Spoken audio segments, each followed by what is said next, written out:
családmesély.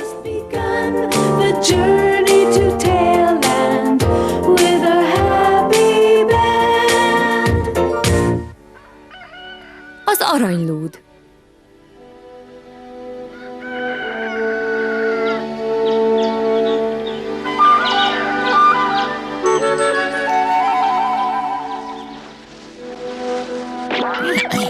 Jaj, ez a zsák egyre nehezebb, csak tudnám miért. Ó, lám. Milyen helyes kis falucska.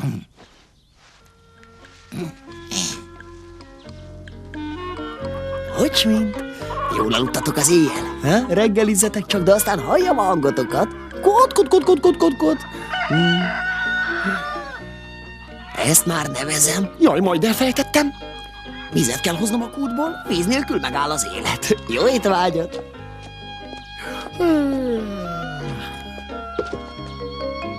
Na hát, milyen szépek vagytok ma. Büszke vagyok rátok. Mit csináljak? Ha leeresztem a vödröt, a hajnalkaszára elszakadhat. Nagy kár volna. Na jó, megoldom másképp. Kérek egy kis vizet a szomszédé kutyából.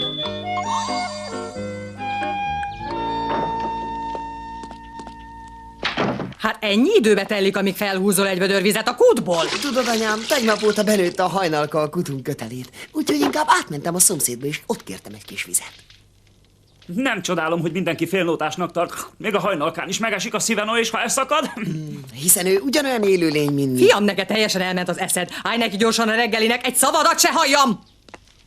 Mától fogva Franc megy apa helyett fát vágni az erdőbe, úgy, hogy nem ártana, ha végre összeszednéd magad egy kicsit. Világos? Hogy? Franc favágó lesz belőled? Ihaj! Bizony, Hans, mától fogva minden nap kint leszek az erdőben. Egész nap. Így is van, nem hiába van nekem 2 remek fiam, vagyis sajnos csak egy. Igazán megérdemlek egy kis pihenést, eleget dolgoztam már.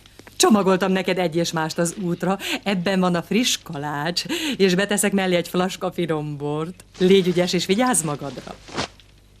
Hát persze, csak úgy, mint mindig, édesanyám. Sok szerencsét!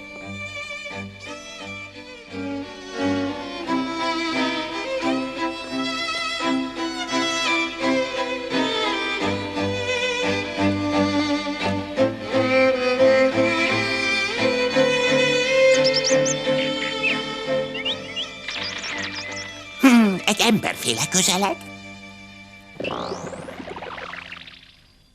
Csiribiri.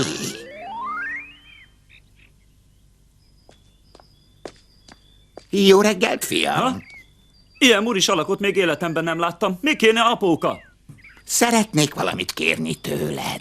Na jó, de ki vele gyorsan, mert rengeteg a dolgom. Nem szeretnélek feltartani, csak azon tűnődöm, vajon nem adnál-e néhány szeletet a kalácsodból? No persze, egy kort jófajta borocska is lecsúszna a torkomon. Ne tréfáljon, apóka, hiszen ez az ebédem. Nekem csak egy kevéske kéne. Tudod, tegnap reggel óta egy falatot sem ettem, és úgy kiszáradt már a torkom, hogy beszélni és alig tudok. Dehogy adok belőle, akkor nekem nem marad. Egy icike-picike is megtenné. Nem lehet, minden falatra szükségem lehet még, és most állj félre az útból! A répa robbantó mindenség itt neki, ennek a fiúnak egy szikrányi szeretet sincs a szívében.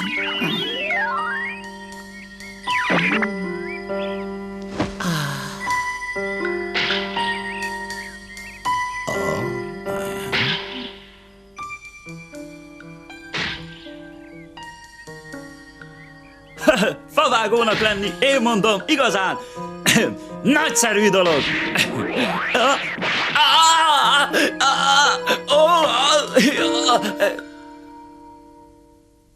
Sajnálom, fiam, de megérdemelted. Látom, nem volt szerencséd. Még örülhetünk. Rosszabbul is járhattál volna. Nem tehetsz róla. Talán jobb, ha mégis én megyek az erdőbe. Apa, mi lenne, ha én is megpróbálkoznék a favágással? Miket beszélsz? Hogy? Na. Hát, ha én több sikerrel járnék. Te, aki még a kútból sem tudsz vizet hozni. Még Francnak sem sikerült. Honnan vezet, hogy te ügyesebb lehetnél? Na, majd igyekszem. Hogyis ne. A legutóbb ugyanezt mondtad, aztán jól megjártuk veled. Emlékeztek? Úgy látom, mindjárt eldől. Szegénykém! Ne féljetek! Jövök már! Na hát... Na hát, ez sikerült, megmentettem őket! Csak arra kértelek, hogy hozz tűzifát, erre te leromboltad az erdész kunyhóját, úgyhogy azt tanácsolom, te csak maradj szépen a takarításnál. Hadd kapjak még egy lehetőséget, különben is az a kunyhó már úgy sincs ott, nincs semmi, amit tönkre tehetnék. Az már biztos. A semmit nem lehet tönkretenni. De apa!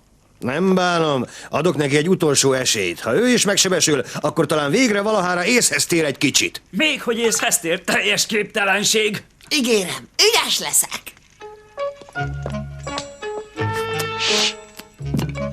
Anya, az útra való. Hozom már.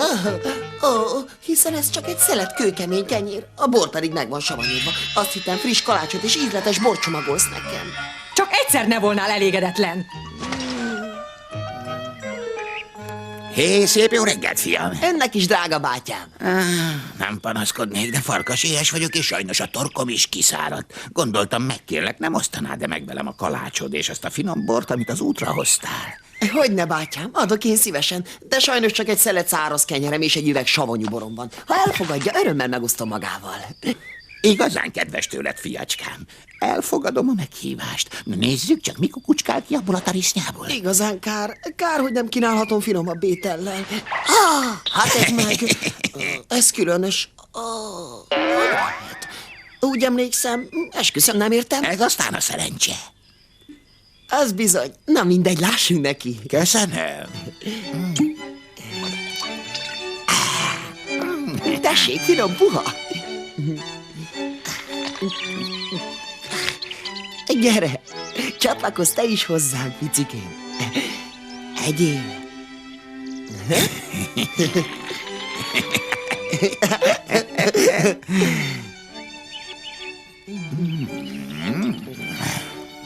Mondd, fiacskám. Micsodát?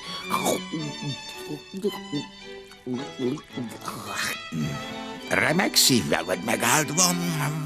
Hálás vagyok, hogy a társaságodban ebédelhettem. Ugyan már miért ne kínálnék meg egy éhes embert? Szeretném viszorozni a kedvességedet. Ó, arra igazán semmi szükség. Isten áldja, jó egészséget! Ha tovább mész, találsz majd egy öreg fát, vágd bele a fejszéd, meglátod, valódi kincsre bukkansz majd. Azt mondta kincsre. Mi lehet az? Hé, bátyám! Hova tűnt? Na hát, különös. Talán csak álmodom. Wow, nem úgy tűnik. Jaj. Na hát, gyorsan munkához látok. Fogsz még csodálkozni, édes fiacskám.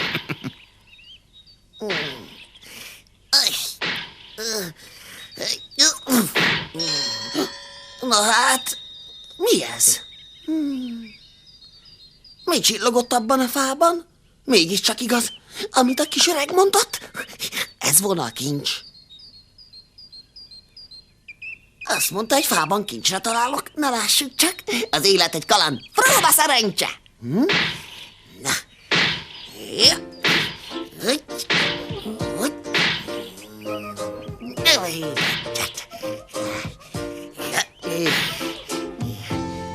Megy ez?